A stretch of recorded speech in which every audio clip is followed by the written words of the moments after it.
Welcome back into another episode of the PennLive Wrestling Podcast. We're taking a look here mid-postseason at the District 3 Wrestling Championships. We'll look back on those in both AA and AAA.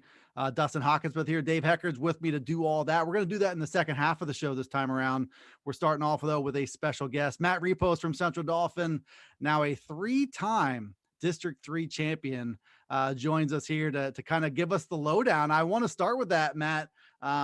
What was the significance of district title number 3 for you? And were you aware that in 3 district championship matches, you have not given up a single point? Yeah, thanks for having me. Yeah, I mean, the third one definitely special as the other two. I think I did it in a pretty dominant way, like I planned. I think I said that to you after the first day of the tournament. I wanted to be able to dominate through the tournament, and I think I did that. I think I had 2 pins in a tech, which is I'd say it's pretty good for me. Yeah, I mean, that's pretty good for anybody, Matt. Pretty good for anybody.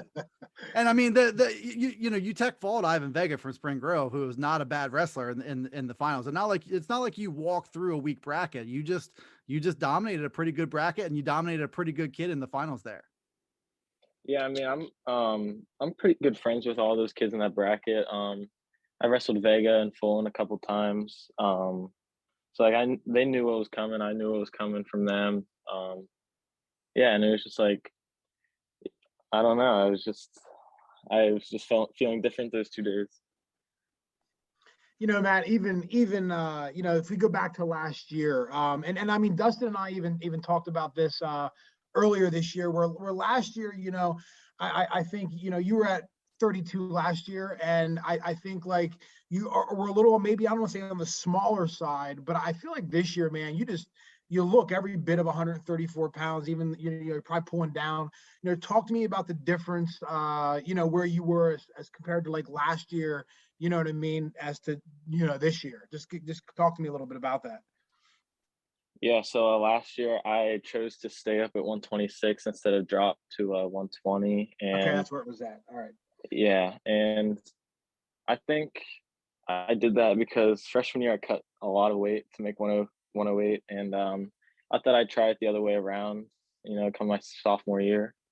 I guess it didn't work out as I wanted it to, but yeah, I took that time, like after my sophomore year in the off season. I made up for my mistakes, kept practicing, and then come after NHSCA's, I started lifting a lot with Bryce Enders from McDevitt. And we really hit the gym like every day, every other day for a couple months leading up to the preseason.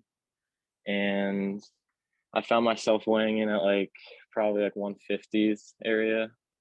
And so I made the decision to drop while trying to keep that muscle, and I think it's worked out so far. I feel pretty strong. Yeah, you look good, man. Like you look like you feel good. You're wrestling well.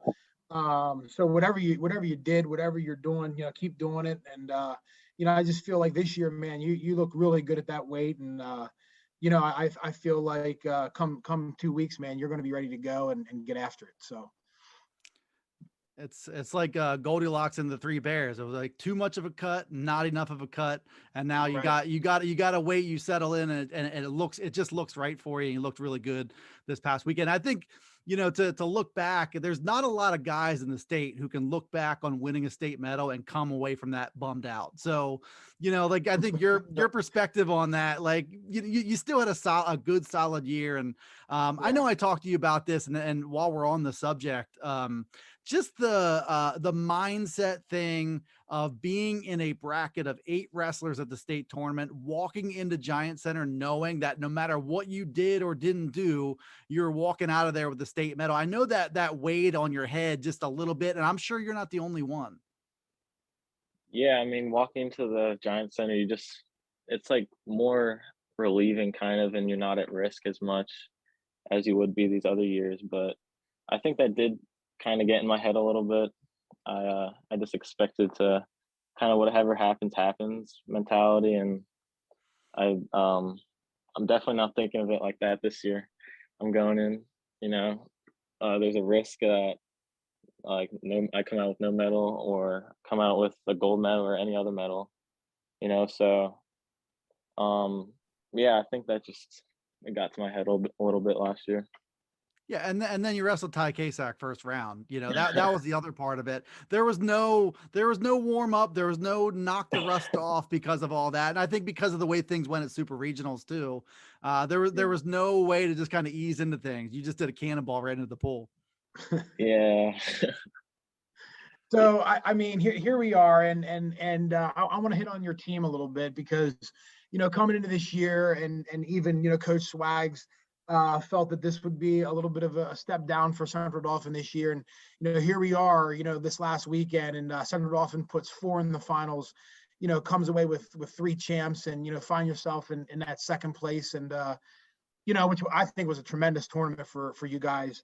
I just think that every year, Coach does a great job of getting you guys ready for the team postseason, for the individual postseason, and even know how old he is, right? Like he's been around forever. But talk to me a little bit about like what that guy means to you, because I feel like it doesn't matter his age. It doesn't matter. I mean, that guy every year seems to put out good wrestlers.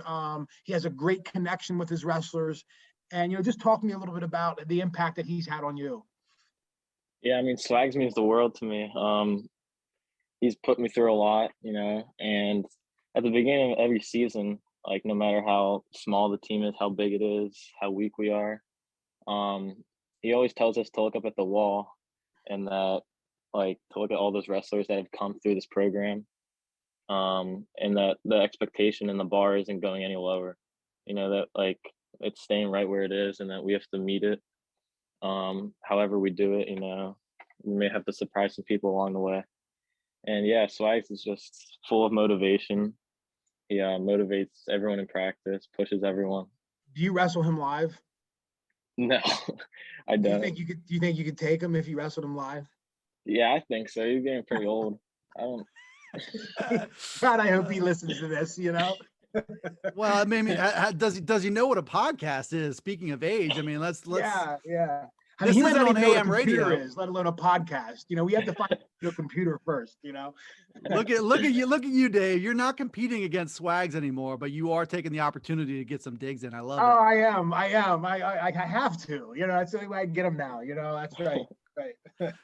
No, and I think to piggyback off that, Dave mentioned all 4 of you guys.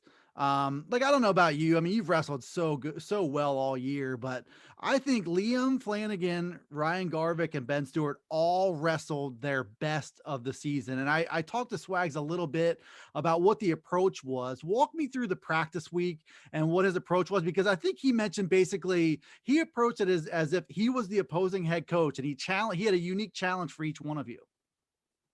Yeah, so he basically sat us against the wall before basically every day of this week's practice and was like pointing us out, pointing fingers at us, saying, if I was the opposing coach, I would do this to beat you, and I would do this to beat you, and stuff like that. He said it to everyone, like me, Garvik, Liam, all of them.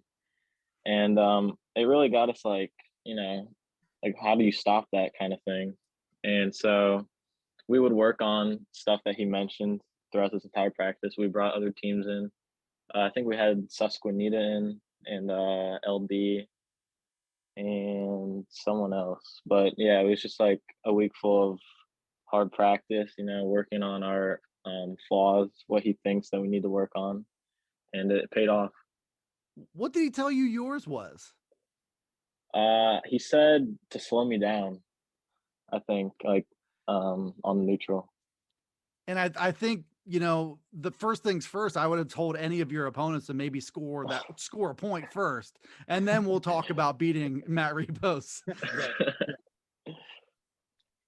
Yeah, I mean, and that's important for the postseason. You know what I mean? To take a look at yourself as a wrestler and say, where are my weaknesses at? How am I getting to my shots and not scoring? Am I getting held down on bottom? Is there something I'm struggling with?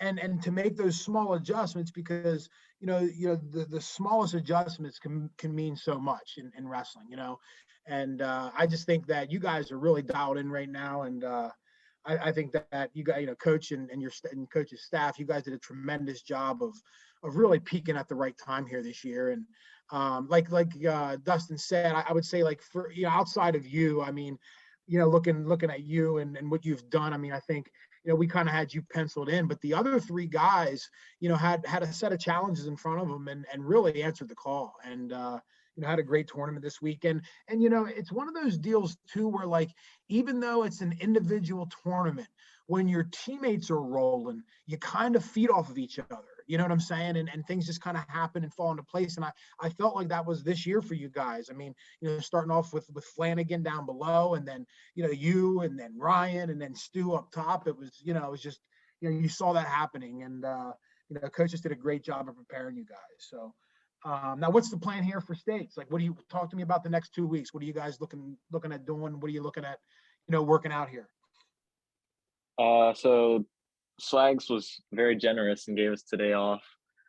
But I'm sure the next 2 weeks aren't going to be very easy. We're probably going to bring in a couple more teams, if I had to guess, get different faces in the room. And yeah, I mean, I'd assume it's these next 2 weeks of practice are not going to be very much different. Staying consistent is Swag's motive, and I think it's just going to control that weight. Control your weight. Make sure everything's good there. That mentality. Absolutely, man. Yep. Hey, along those lines, if you were picking, and I've heard people talk about this, if you were picking, you wrestled really, really well at districts. If you had to choose, would you get the extra week, or would you rather roll right into the state tournament the following week? Question. I would definitely roll right into the state tournament, because this extra week definitely is going to put some pounds on me, and I'm sure everybody else across the state. But yeah, and it's just like you're like winning districts, like coming off the next week, you're gonna have that, like, momentum, and yeah, I think I'd definitely rather have it right after district. Because if you talk to the other areas, you know what I mean, they complain that we have the extra week. Like, some of the other, you'll hear other coaches from other districts that have to wrestle this weekend. Well, that's the South Central region has a week of break, and my thing was, I was along the same lines as you, Matt, where if we had guys wrestling well at districts, I don't want to take a week off. We want to keep going and keep that ball rolling. And, I had talked to some coaches about, like, what to do over those weeks. Like, how do you keep everybody focused for 2 weeks, when you have that time off? And it's interesting. And a lot of them, kind of spun it in a positive note, like, hey, you get to relax a little bit. If you have any injuries, you can kind of heal up a little bit. But I think the big challenge, like you said, can be your weight, you know what I mean, for some guys. And then if you have momentum, it can be a momentum killer, and, for you though, I don't see that momentum stopping at all, man. You look really good right now. And hopefully you can bring home, hopefully you can bring home a gold medal here for District 3. So, thank you, Matt. What's while you have this extra time and you're worried about pounds, what's the food that gets you? Like, what's the weak spot? Like, if there's something that you have a little bit of time, and you're like, okay, I can burn this off. What's that food, or multiple foods? I like all foods, to be honest. I like Pringles a lot. Pringles, okay. Yeah, I like Pringles a lot. And I'll bet you if you're feeling a little weak, you can probably take down 3 or 4 cans at a time. Oh yeah, 100%. Just laying in bed and eating Pringles. Then you get our age, you get like Dustin, and then you have multiple foods that happens with. Like, it's like, oh man, I really like ice cream, but should I have any? Well, maybe I have some Middlesworth barbecue potato chips because they're really good. I only have a couple of them, and you're an adult, and then it's more food, and then it's a mess. Yeah, and what happens, Matt, is you don't have any reason to cut weight. I'm already contractually bound to a woman who's not going to leave me. I don't think anyway. So if I let myself go, I'm in control of the shopping. I'm in control of the family budget. That's how what you're looking at happens. But maybe use me as a cautionary tale. Hey, real quick question for you. One time, Matt, your future. Obviously, I think you're probably going to look to wrestle in college. Have you talked to anybody yet? Is anybody reaching out to you? Do you have like maybe a goal, or do you have any idea of what you want to do, or you just want to kind of get this year out of the way and see where things take you? Yeah. So in the off season, I visited a couple. I visited Princeton and Penn, and then I went up to Bucknell. So I'm definitely like looking towards education more. Another one of these smart guys, Dustin. You know what I mean? Yeah. We were able to. Yeah, there's Princeton. Not in my vocabulary. So I was going hack Central Penn when I was your age, Matt. No disrespect to those schools, but how about Liam Flanagan too? He's number one in the sophomore class. Yeah, wow. He's wow. And they say like wrestlers are like one or the other. Like, a lot of times like wrestlers are very like, type A. Everything has got to be perfect. Their grades are good. And you see that, a lot of the high achieving wrestlers are high achieving in class, or it's like the other way around. Like the high achieving wrestlers are absolutely out of their mind crazy. And, we'll make every wrong decision in the world and just ride that life out. And both of them great wrestlers, but I definitely like to bank on the educational side of that more. So good for you, man. Good for you. Thank you. Last thing here, then I'll let you get going, Matt, is just, we spoke about this briefly. The Four Timers Club is not a very full club. I think there's maybe 15 or 16 total, and here you are with 3, haven't given up at a point. I would go out on a limb and say that you'll be a favorite, whatever weight class you end up in next year. What does that particular achievement mean to you now that you've got the third one in tow here? Oh man, I just can't wait. I just want to have that fourth one already now. But man, it would mean the world because there's very limited people that do that. I saw Betancourt do it. I think my freshman year, and I was just like, and then I won it that year. I was like, I have the opportunity to like do that too, and that's what I'm setting out to do next year. I have a mission, and hopefully I can get it done. I think I'd say you're well on your way. That's Matt Repos from Central Dolphin joining us here on the PennLive Wrestling Podcast. Appreciate you the time here, especially on your rare day off to jump on with us. Thank you. All right, buddy. Best of luck the rest of the way here. Yeah, good luck, Matt. Thank you. All right, Matt Repos, good kid. Excited to see what he does the rest of the way here because I do feel like this is the best he's ever looked. I think he looks natural for 132, and I think he's dangerous at 132, especially if he carries what he did at Spring Grove into Hershey in a couple weeks, Dave. No, I agree.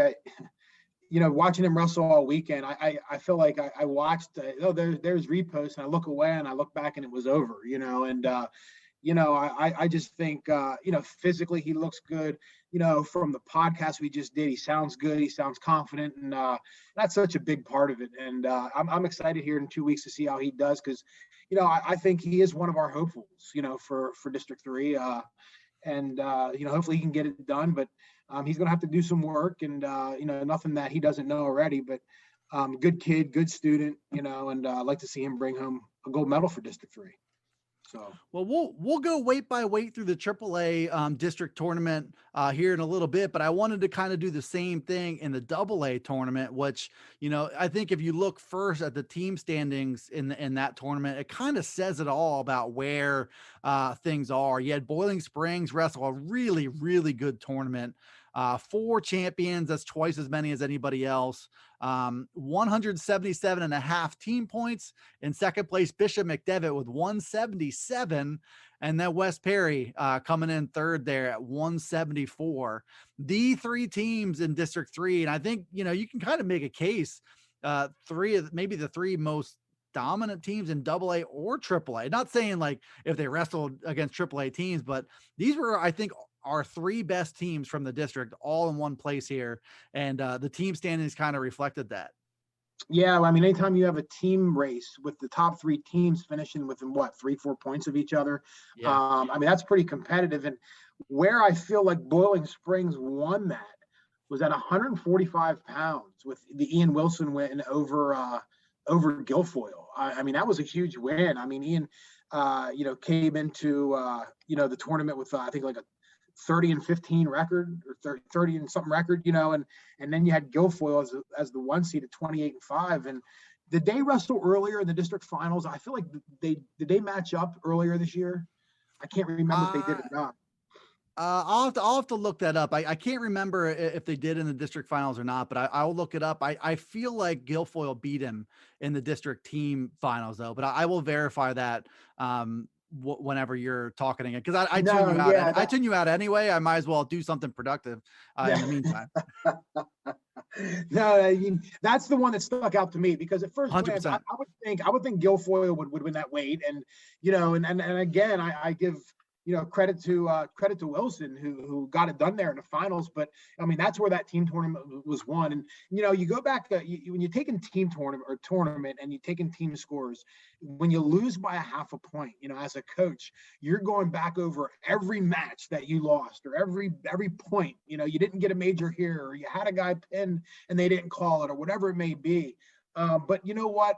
Those close team races make the tournament so much more fun. Like the crowd seems to be into it more. Each team's into it more. So it was probably a pretty good atmosphere, I would say, down at the AA district with those teams, close to each other. So, yeah. And I feel like, sort of like, looking at duels where Bishop McDevitt was involved, McDevitt would have been charging back hard late, looking at who was in the finals there. You had Cade Werner, who won a big final at 189 pounds over Tucker Painter. right. And obviously you kind of knew you had a pin in your back pocket with Riley Robel at 285, but Boiling Springs holds him off. And the starting point there with Ian Wilson is 100% where I would start as far as, biggest outcomes in this one. And, I think just the idea that Ian Wilson, everybody in the gym probably knows he's looking for a cradle from the top, but the guys who, it doesn't matter if it's coming or if you're looking for it, the guys who can just get it anyway, they're just kind of freakish guys. And that was Ian Wilson in this one. And maybe Guilfoyle will be a little bit better prepared if they see each other again this weekend in Bethlehem. But in this one, just again and again and again, I think he turned him 4 or 5 times. Wow. Yeah. I mean, the score's high scoring, 17-10.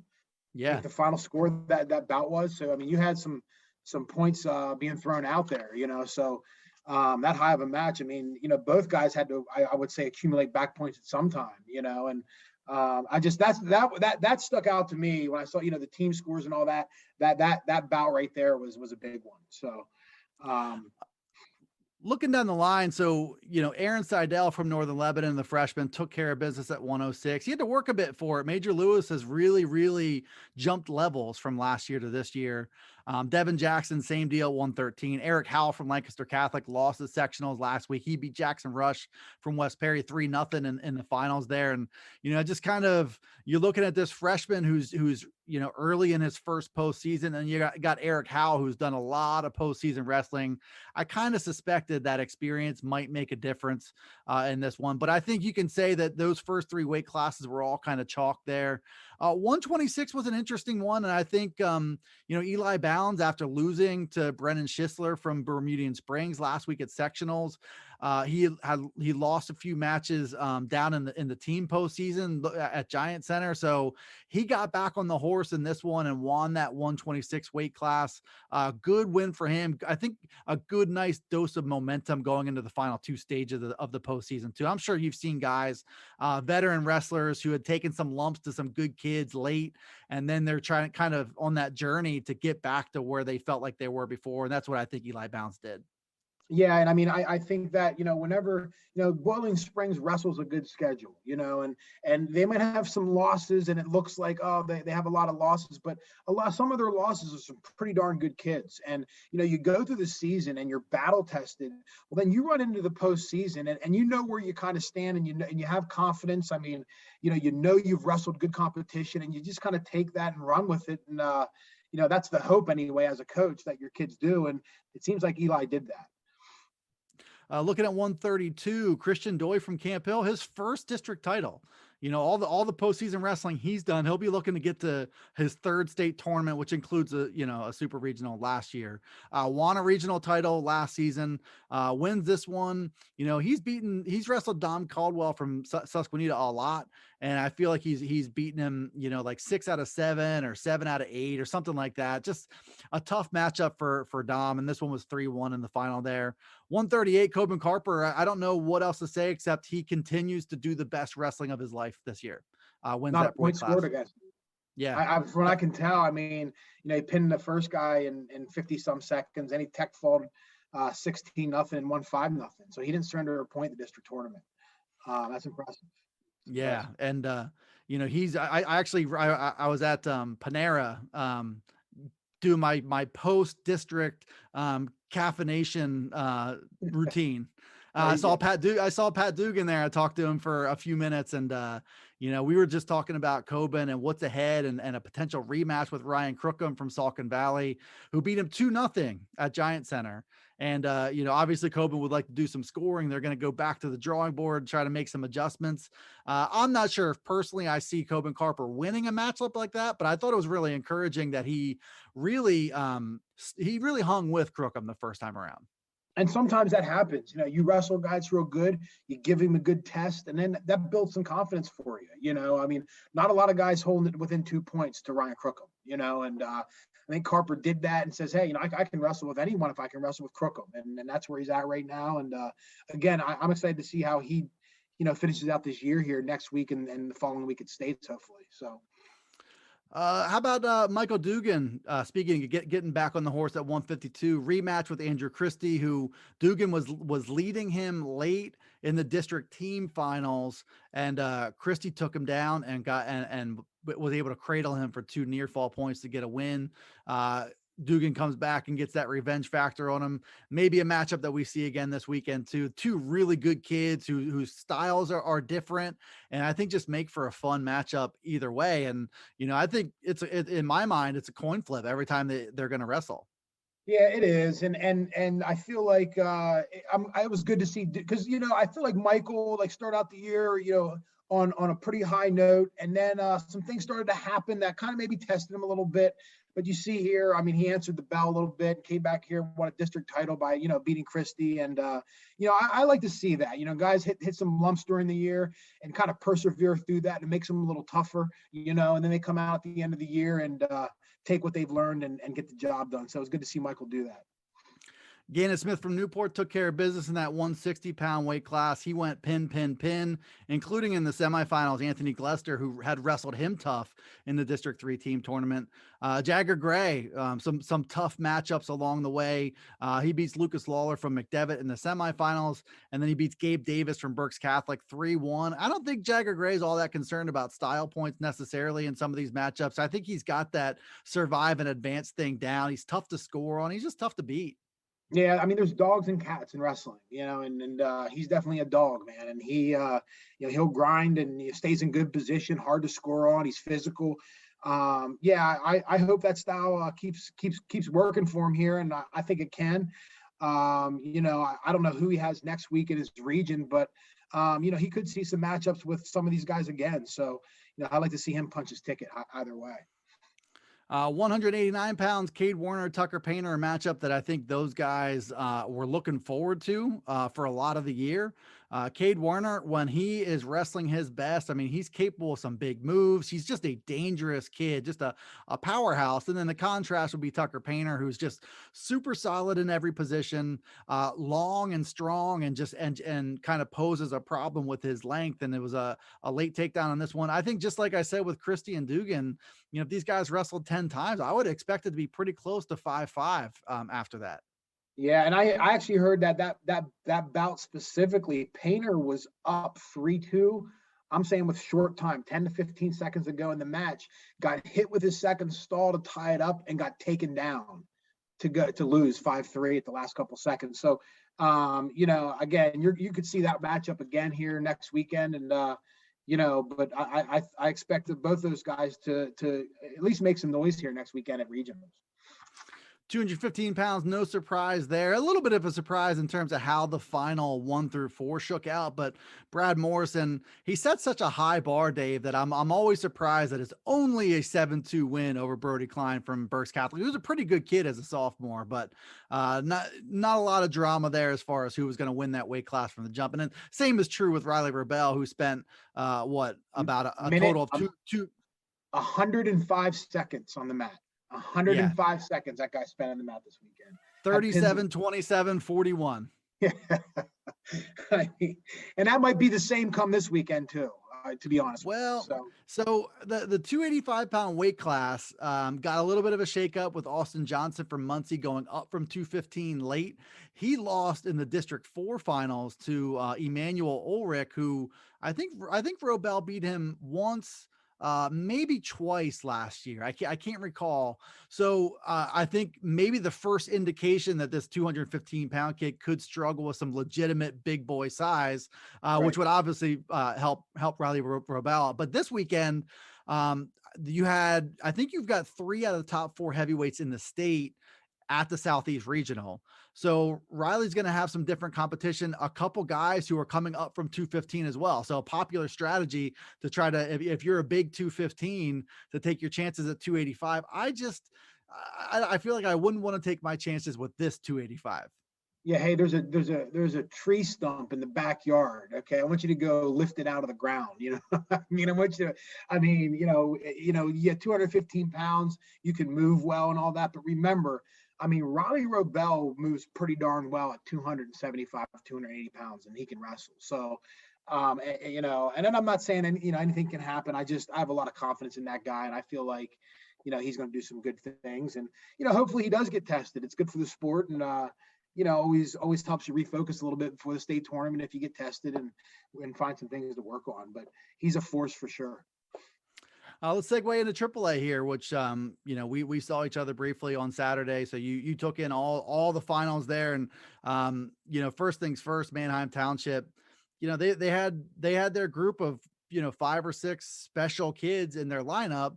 Didn't make a lot of noise in the team stuff, but you kind of knew this was coming. They won this team title by a pretty comfortable margin, had 5 kids in the finals, 2 champs, 146.5 points to Central Dolphins 103.5. So good tournament for them. Kind of what we thought they would put together at the beginning of the year.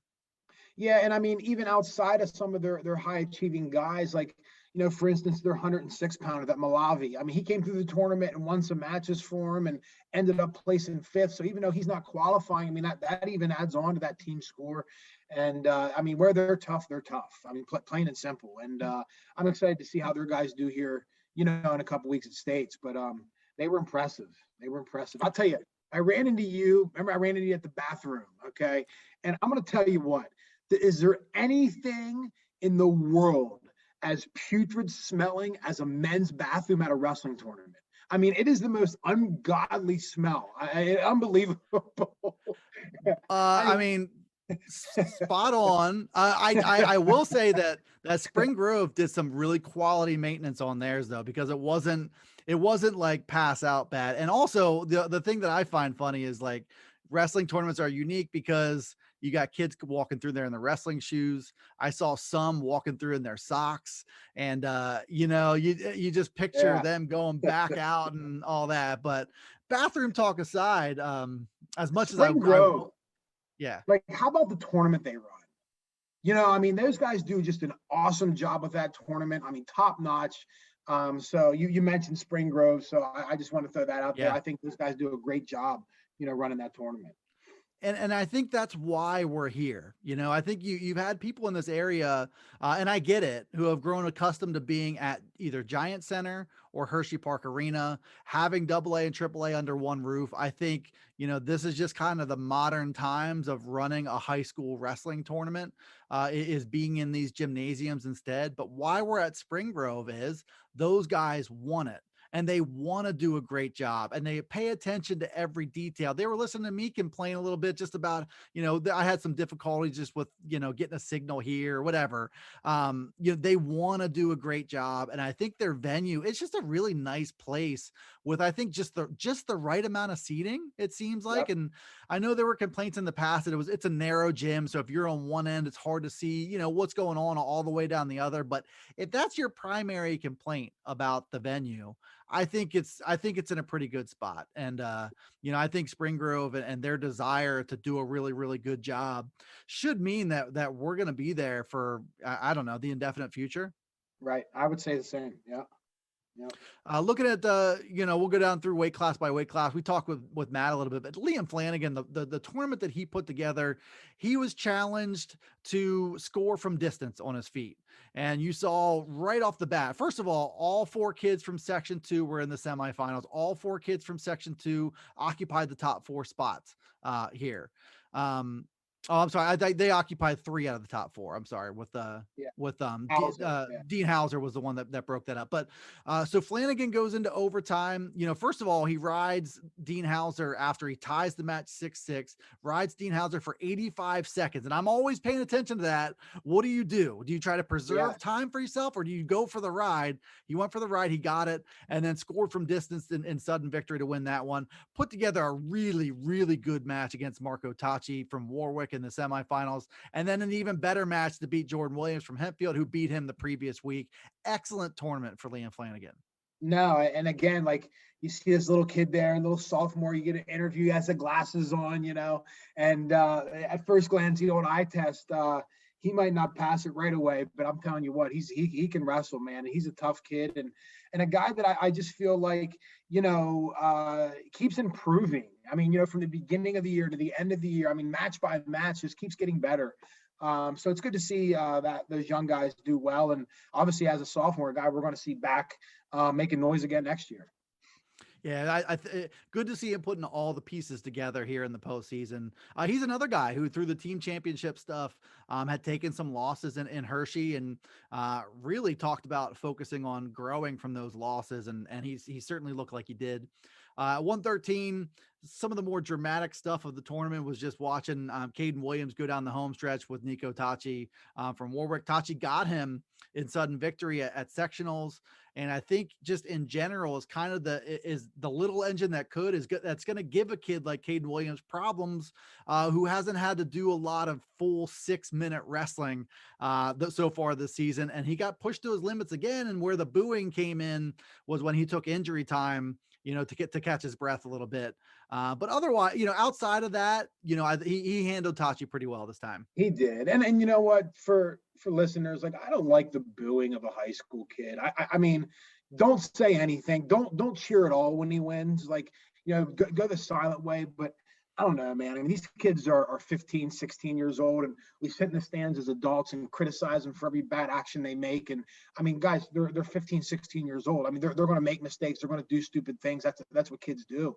I mean, let the coaches handle that. Let parents handle that. But I mean, as fans, I'm not into the booing of kids, but whatever. I think the Williams kid's tough. I think, he has a good shot to bring home a high state medal here in a couple of weeks, and hopefully he can put it together and have another good tournament. And I think the past 2 weeks have served as a little bit of a notice for him that I don't know how much hardcore conditioning you can get done in 2 weeks, but it seems like that's the mission, is to try to, I don't know if that area, can you make up for lost time if you're short in that department? Can you go back to the drawing board and be like, okay, I'm going to take it seriously now and make a big difference? I'm sure you can make some difference, but will it be enough is what we'll see. Yeah, I don't know. I mean, I think at this point, how much conditioning are you doing right now? I mean, you're in shape or you're not, kind of deal. Now, not like you said, not that you can't maybe help yourself a little bit, but if his conditioning is an issue at states, that will be what challenges him.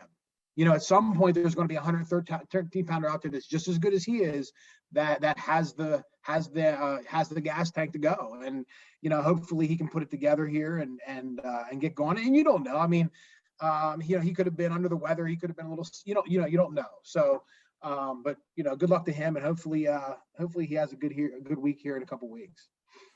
Well, speaking of under the weather, it's a good segue to 120 pounds. His twin brother Camden did not wrestle in the 120 final. I think there were some people who didn't like that all that much, but John Clark, his coach, said that the kid was legitimately sick. I won't get into the details of what he told me, but he was legitimately sick, and I know it's a sore spot, but I also feel like we've seen a bunch this postseason. We've seen a bunch in college too. That if you're not right, and you've gotten what you want, like in this case, you're in the finals, you're on to Hershey, you've got a spot in the bracket. That just seems like there's been a little bit of a shift to let's not risk it over this whenever we're thinking big picture. I'm sure there was a little bit of that going on here. Yeah, and I mean, here's a few things to remember. Again, the kid thing, like, and even in dual meets, like when people forfeit and fans get all upset, and that's the same thing it was here in the finals. I mean, people wanted to see that match. The wrestling fans want to see Mason Leipart and Caden Williams wrestle, and I get that. But I mean, again, you don't know what's wrong with that kid. The problem that I had was, like, in the semifinals, like 2 hours earlier, the guy takes down Gabe Pakitis, puts a bar on him, backwalks it, chokes him out on the mat, and gets it done. But then, like 2 hours later, can't wrestle. You know what I mean? So I mean, but either way, you don't know what can happen. You don't know where he's at.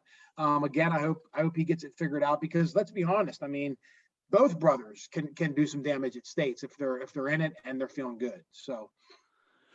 Looking at this 126-pound bracket, Carl Schindodecker did not have really what I would call an easy match the whole way through. Now you can look at the outcomes of those matches and say, that he wasn't threatened, but Eli Long in round one from Central York, Seamus Mack in the quarterfinals from Hempfield, Zach Luckenball from Dallastown in the semifinals, and then Josh Hillard from Manheim Township. So he does not give up a point either, in those matchups. And, he's a kid who's battled some congestion and head cold and sinus types, that type of thing a lot of the year. Hadn't had as much mat time as a lot of his peers in this weight class. So you're watching that. But then you look at, what Schindodecker can do. And the thing that amazes me about him, Dave, is that he is this really unique mix of being airtight with his technique, but also dynamic and sort of unpredictable, and you see that in his scores too. It's hard to score on him because he can get funky when he needs to. He can go off the beaten path and do some scoring from the top or from his feet that way. He's just a tough kid to beat. He is. And look, I mean, like you said, he didn't have all those good guys didn't score a point.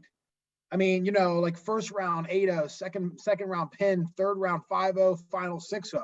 You can't beat somebody you can't score on. And I was all over that. We talked about him earlier in the year, and I said what makes him so tough is he just is tough to score on him. He's good on top. He can ride you. He gets out. He's tough. You get in on his legs. He's slippery. Like, you know what I mean? He just seems to find his way out of things. And he's going to be tough to beat here come States. And again, another hopeful for District 3, in my opinion, a guy that seems to, I don't know what it is, but it seems like every year that guy wrestles an outstanding state tournament, and I expect nothing less here in 2 weeks. Well, he's never not wrestled an outstanding state tournament. The only time he didn't was when he didn't make it to Giant Center, which is still. Right. You look at, you can kind of understand it when you see who he lost to and what that bracket was a couple years ago, but it's still amazing to me that this kid didn't make it through. 132, we talked about Matt Repos. We talked to Matt Repos about getting through there without giving up anything. 138, Alicia, a cut above the rest of these guys. I think the biggest surprise to me was not, Alicia to beat Dom Gerardo from Wilson 8-0 in the final was a really good performance by him. But how about Dom Gerardo beating Carter Davis from Central York 14-3 in the semis?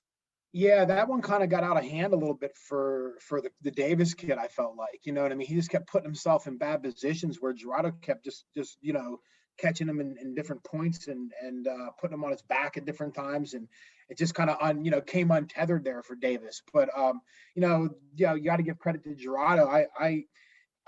He was a guy I didn't know if he'd make it. You know what I mean? To be honest with you, he had to beat Carter in the semis. Not only did he beat him, like he handled him, and Wilson really didn't have a bad tournament. I think they're sending 3 guys. You know what I mean? So for them that was a pretty good tournament, and he was one of the reasons why. Looking at 145, I think you had two guys, similar stories. Reagan Lefevre from Hempfield won the 145 title last year, beat Ryan Garvick in the finals to get that job done. Wrestled, three tight matches, quarters, semis, and in the finals. Mike Trainer from Octorara, they came in same body, same build, same career story. I've done a lot of wrestling, same exact record, same kid. Oh, I know. Same people, same style. Mike Trainer gets him in sudden victory, the first ever District 3 champion for Octorara. Oh, wow. I didn't know that. No, congratulations to them. Congratulations to him. Like you said, they were spitting images of each other, the way they wrestled, their styles, their stature, how they moved. But both of them darn tough. And tough kids. It'll be interesting to see how those guys fare out here in a couple weeks. 152, really, really good tournament for Caden Dobbins. Speaking of not giving up anything, 34-second pin, and then did not give up a point to Gabe Belga from Cumberland Valley, and then Dom Frontino from Shippensburg. And in both of those cases, Belga got turned late by Dobbins, and then Frontino couldn't get out in the third period against Dobbins. So he earned every bit of that 152-pound title. Gabe Belga ended up finishing fifth. Really a tough weight class to fall into the consolation rounds for starters. And then tough to predict because Dobbins, Frontino, and Belga are almost at the exact same level in my eyes. Then you have Griffin Gonzalez, who was a District 3 champion last year. And you have JT Hogan from Daniel Boone. Somebody was going to be the odd man out. Just happened to be Gabe Belga, and Caden Dobbins got the tournament win. Yeah, I mean, if I had to pick an OW, a guy that just really answered the bell, tough. I mean, in my opinion, probably arguably the toughest weight. It would be Dobbins. I mean, he just had one heck of a tournament, and good for Dallastown. Those guys are good guys. I'm a big, Dave Gable fan. But look, Frontino won a district title as a freshman, right? You had Belga was in the district finals last year. Gonzalez was a district champ last year. And then you had Caden Dobbins, who was in district finals as a sophomore. So, I mean, you had four guys right there that were all at one time or another in the district finals. Two of them were district champs, so a tough weight. And, I know Belga didn't make it. And, you were talking the first time in 30 and since 1990 that Cumberland Valley didn't send, somebody to the state tournament. And, and again, this isn't like a Cumberland Valley's on a downslide thing. You know what I mean? I mean, Cumberland Valley took 7 guys to the district tournament. 6 of them were underclassmen. Everybody got a win at some point or another. They had a really tough day too. And really, Belga was the guy that we kind of thought had a chance to make it through. And, it happened. So, I have no worries. I know Coach Chamberlain, Billy and I talked for a while. He was obviously pretty upset, as to be expected. And I just told him, man, you got a bright future ahead of you. And, I'm sure these young guys learned a lot this year, and there's always silver linings. So, but yeah, no, I good weight class there at 152 pounds. Dobbins, Frontino, Hogan, Gonzalez, all those guys I expect to see at states and see do well. So. We talked to Don Frontino last week, and I can guarantee you this. We're sitting here on a Monday talking about this. I'll bet he has worked on his bottom game for the past 2 days, Sunday and Monday. I think he's burning to do, because, he beat Griffin Gonzalez in the quarterfinal round and couldn't get out from bottom late in that one too. And then the same thing popped up with Dobbins, who, again, you from my standpoint, you also have to give credit to the kid who was riding so hard on the top. I think the ability to get out can be such a deal maker, deal breaker at this level, and it's certainly at states too. But, Dobbins deserved a 2-minute ride, and I thought Griffin Gonzalez deserved a 2-minute ride. Yeah. And the mat, and you've heard me talk about this before. I mean, the amount of guys I saw not able to get that point, and because here's the deal. Here's the reality of it. Bottom is the position in wrestling you work on probably the least. You know what I mean? And then when you do work on it, it's so monotonous, and so it can be difficult. You're standing up, you're getting out, guys are mat returning you, you're changing your hip. I mean, it's a grind to work on bottom. But think about it. You come into practice, you grab your partner, you start drilling on your feet. well, then you're working on some turns, you know what I mean? And no wrestler at practice ever raises their hand and says, coach, can we work on bottom today?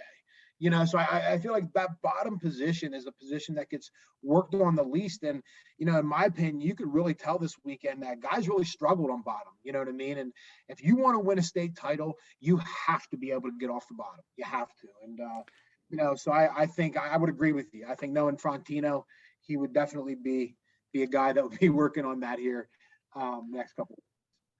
He probably on Sunday he probably solved world hunger, and on Monday he became an All-American getting out from bottom. And became a member of Mensa. You know what I mean? Yeah. Yeah. No, and that's one area. So conditioning you can't make up for lost time, but I think you can go intensive on bottom. You know, and I think there's probably a bunch of guys who are looking in the mirror this week saying, okay, we gotta improve there, and I think you can make some gains right in these 2 weeks. Absolutely, you can make technical gains. I mean, 100%. And you have to be right now.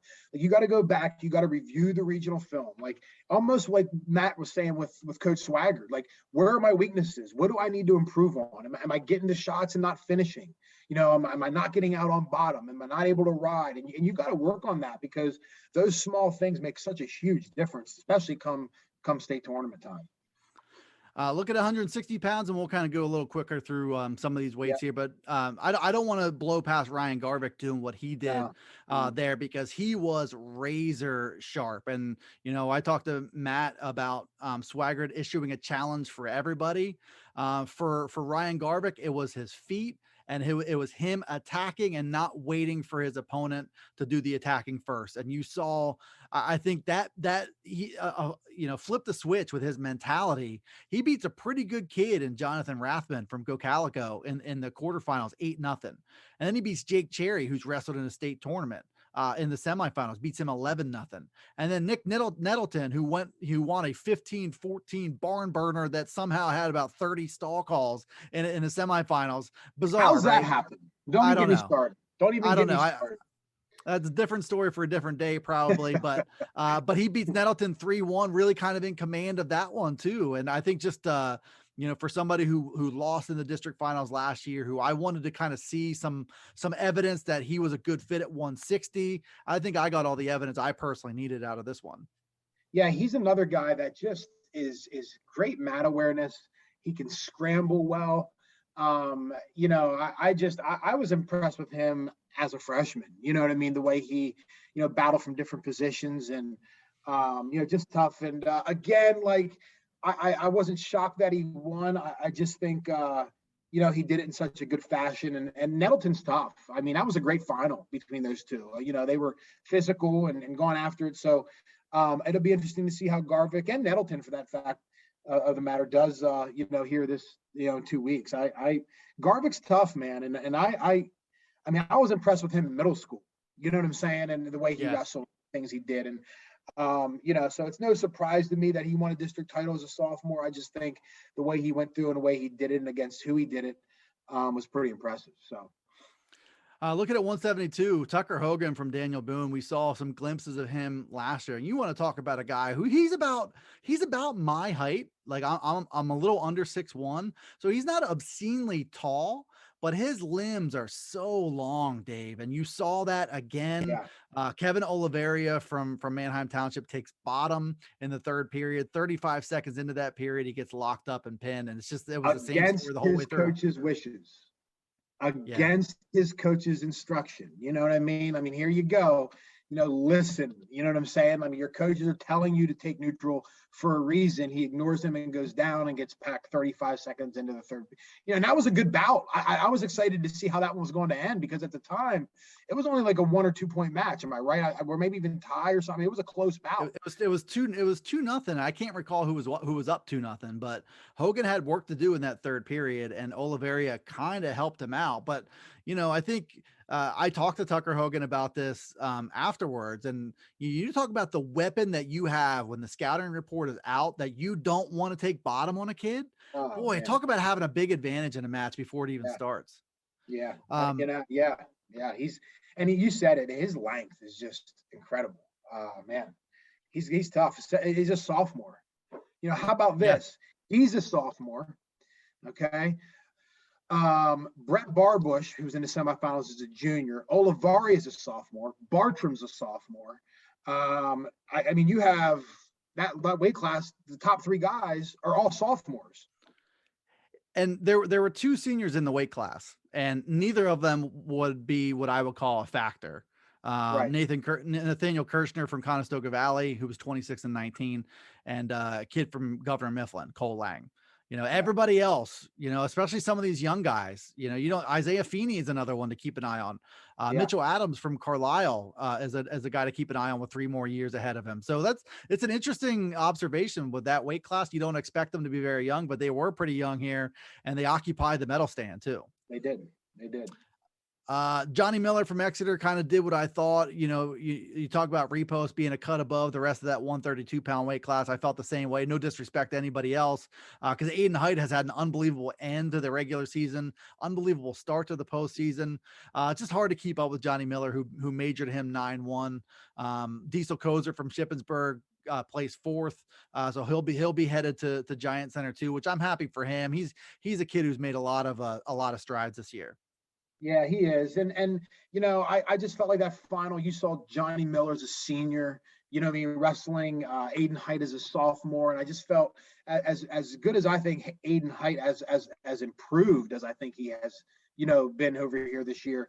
You just saw a big difference there in those two. And I think a lot of it had to do with that maturity. And, like I said, Johnny Miller, just a senior and, looked pretty tough. So made a lot of improvements. He was a guy who got a Super 32 medal in the fall. Yeah. And that's where, I think he was stuck in a tough weight class last year and just wasn't quite there, but clearly has made a lot of improvement since then. 215, you talked about, Caden Dobbins' vote for OW. I think Samuel Rodriguez from Gettysburg could make a claim to that too. He went, he pinned Zach Evans from Chambersburg in the quarterfinals. Zach Evans was a Fargo All-American over the summer. He beat Jose Garcia, who was undefeated, ranked number 5 in the state, beat him 10-9, just kind of took over from his feet late in that one. And then was just too much. I mean, I don't know how else to put it. It was just way too much for Travis Armstrong from CD East, who was overmatched by him, 11-3. I think, Rodriguez is tough because he's another kid with outstanding length. And Chris Haynes is a big believer in how good he can continue to be. He thinks he could be a Division I guy later. This was a tournament for him. And from the sounds of it, it's a kid who kind of needed a little bit of a lift. And I feel like got one by winning this weight class. Yeah, no, he had a tough tournament. I was really impressed with him in the finals. I mean, really, in my opinion, between Garcia, Evans, him, McMillan, and Armstrong, I didn't feel there was a whole, one of them stood out way above the other. They were all generally in that same area, but it was just impressive the way Rodriguez came out. And I'll tell you what had a big part of that is his conditioning. I feel like, Gettysburg wrestles hard for 6 minutes, and you get up in those upper weights, guys got times to get pins. They're not used to wrestling 6 minutes. They're bigger bodies. So you start pushing guys in that third period as a bigger and upper weight guy, and it can wear you down. And I felt like Rodriguez did a great job of wearing his opponents down. Great job all around. And one of the most exciting matches for me was him and Jose Garcia going down to the wire in the semifinals, and seeing, watching Chris Haynes in the corner emphatically insisting that Rodriguez keeps cutting Jose Garcia and taking him down. And you talk confidence from the coach translated to confidence for the wrestler, and he kept doing it. Comes back to win that one 10-9. Huge tournament for him. Excited to see what he can do. Really, all those guys, Garcia, McMillan, Armstrong, Rodriguez, to me are all capable of winning a medal at Hershey if things go right for them. Yeah, they're all three. All 4 of them are good looking 215 pounders. So, it'll be good to see. And like I said, I think 215 maybe a little wide open, you know what I mean? This year. I feel like, these 4 could have something to say about that. So one final weight class, 285, which I think more than maybe any other weight class just got blown to bits pretty early in this one. You had Tyrese Washington from Manheim Township, pinning Leighton Schmick from Carlisle in the quarterfinal round. You had Ben Stewart. He was winning 5-2 against Ethan Miller from Central York, who I wasn't sure how that matchup would go. Ended up pinning him there. He pins in the quarterfinals. He beats Tyrese Washington to get into the finals. He was sharp too. He runs into Trevor Gallagher, he's seen the past 2 District 3 team championship finals in a situation where, okay, now you're not worried about team scoring. How does that factor into this matchup? You saw Trevor Gallagher wrestle a pretty tight match, should and did kind of recognize where the danger zone was with Ben Stewart and was able to stay out of that danger zone in this one to win that one 3-2. No, again, I give my hats off to Gallagher. He wrestled a great tournament. And so did Stewart. I mean, to come through there and find himself in the finals, and again, like here you are, like Schmick, right? I mean, he was definitely the guy that, we had penciled in there. He gets caught and pinned. Okay. But look what he does. He drops down, he comes the whole way back through and he finds himself and he takes a third place. And I think, you have to give some credit there because that's a tough thing to do. You know what I mean? And to come back through the losers bracket and still have it be important enough to you to get the job done, punch your ticket through the States and start all over again here in 2 weeks. To go from a favorite to having to win 3 straight to qualify for states, 4 straight to get third place. I would imagine as a high school junior, that's a tough place to get to wrap your head around that, and big time credit for Leighton Schmick for doing that. I think the state tournament is better for having him there. And I feel like, I made this point on the PA Power podcast last week, this was the first time really for him to be a favorite in a tournament like this one. How did that hat fit on him? I'm not sure, but certainly being an underdog and being off the radar, which he will be next week, he's a guy definitely capable of making some noise and putting together a run like he did in the consolation brackets, this time starting things off in the championship bracket. Yeah. No, go ahead. As we alluded to last week, there is no super regional round. There is back to, these guys are back to getting a little bit of time to heal up, work on some things and get ready for a Giant Center here in a couple weeks. AA will be going to the Southeast Regional Friday and Saturday. That's at Bethlehem Freedom High School. Saucon Valley, Notre Dame, Green Pond, 2 hammer schools there. Faith Christian Academy is sending sending some guys. They've accumulated some talent as well. And in their lineup, they'll be a tough out. So you have these schools coming together. We'll see how things play out here in the next couple weeks. We'll come back next week, Dave, and just look back at the Southeast Regional. We'll have state brackets at that point in time. So we'll do a big show on what's to come at Giant Center. And I'm looking forward to it. Yeah, me too, man. It's a great time of year, and can't wait to make the trip to the Giant Center, watch the state tournament. Just awesome wrestling, and again, no high school wrestling is better than Pennsylvania. So can't wait to be front and center for that. The depth of these brackets will shine through, so we'll keep an eye on that. Be sure to tune in. Join us next week on the PennLive Wrestling Podcast as we go through all that. Not many of these left here, so stay tuned, enjoy them, subscribe, Spotify, Stitcher, and on the Apple Store as well. We'll see you next time here on the PennLive Wrestling Podcast.